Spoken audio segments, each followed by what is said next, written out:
सासू माँ बदल गई।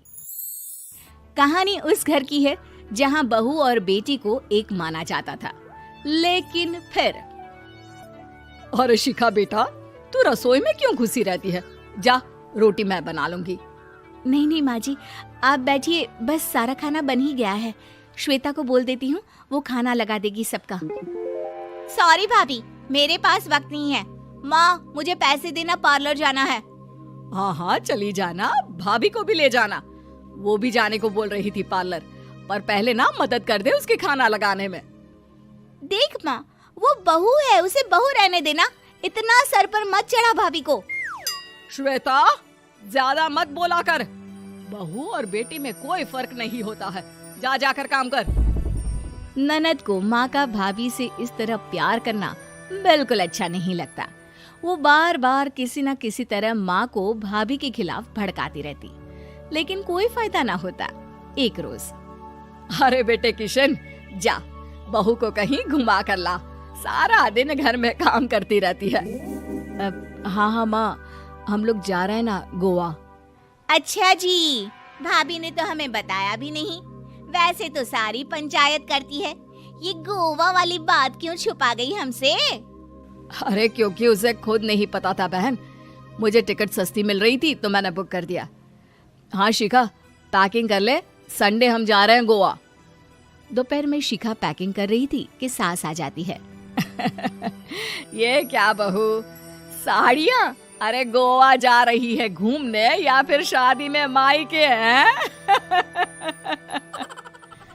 माँ जी, ऐसा कुछ है ही नहीं, समझ में नहीं आ रहा क्या रखूं कपड़े में। अरे तेरी और श्वेता की साइज तो एक ही है, उसके कुछ मॉडर्न कपड़े ले ले, आकर लौटा देना। हाँ माँ जी, ये ठीक रहेगा।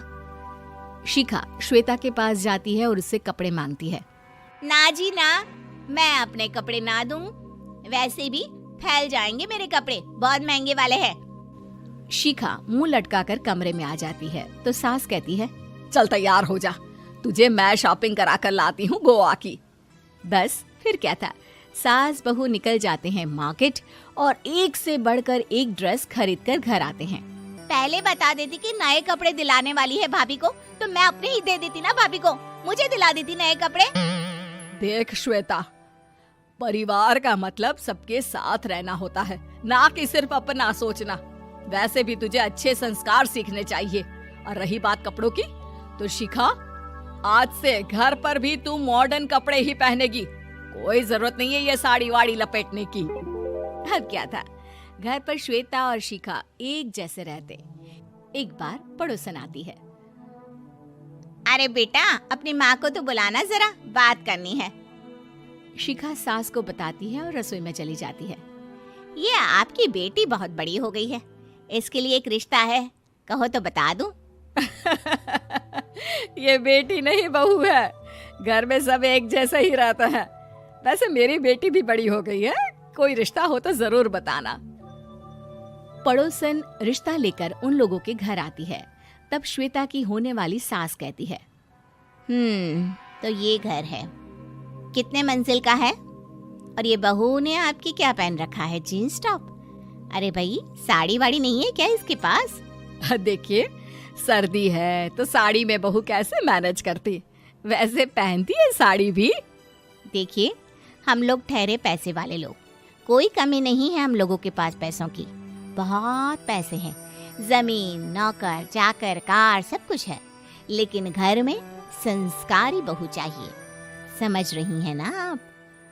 सास कुछ कहती कि श्वेता बोल पड़ती है, हाय रे, नौकर चाकर से लेकर जमीन, कार, पैसा, हाँ हाँ, मुझे रिश्ता मंजूर है, मंजूर है मुझे।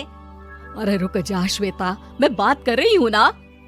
देखिए, हम लोगों के घर इतनी आजादी नहीं मिलेगी। अरे हाँ कर देना माँ, हाँ कर दे जल्दी से। सास क्या करती, बेटी की शादी ऐसे घर में कर देती है जहाँ ना उनके विचार मिलते हैं और ना ही आचार। शादी के बाद एक रोज फोन पर, श्वेता बेटा, एक बार घर आ जा, बहुत दिल करता है तुझे देखने का। माँ, वो घर पर बहुत काम होता है, कैसे आऊँ? बड़ा घर है, लेकिन आने जाने वालों की लाइन ही लगी रहती है। बेटा मैं तो जानती थी उस घर का हाल, लेकिन तू ही नहीं मान रही थी। माँ देख, हर घर का यही हाल है। तेरी बेटी को यहाँ घूंघट हटाने की परमिशन नहीं है और एक तरफ भाभी स्कर्ट पहनकर घूम रही है। बेटा मुझे क्या पता था कि मेरी बेटी को ससुराल के नाम पर पिंजरा मिल जाएगा। अच्छा माँ, फोन रखती हूँ, सास को गर्मा गर्म रोटी खिलानी है। तुम लोगों की तरह नहीं कि एक रोटी बनाओ, एक सब्जी बनाओ, फिर सारा दिन फ्री होकर घूमो। सास फोन तो रख देती है, लेकिन सोच में पड़ जाती है कि एक तरफ बेटी जिसे कोई आजादी नहीं, वहीं दूसरी तरफ बहू जिसे देखकर लगता ही नहीं कि उसकी शादी भी हुई है। अगले रोज। शिखा, अरे ओ शिखा। हाँ माँ, क्या हुआ? कुछ चाहिए आपको? मैं जिम जा रही थी। जिम के कपड़ों में बहू को देखकर सास को घूंघट में अपनी बेटी का ख्याल आता है।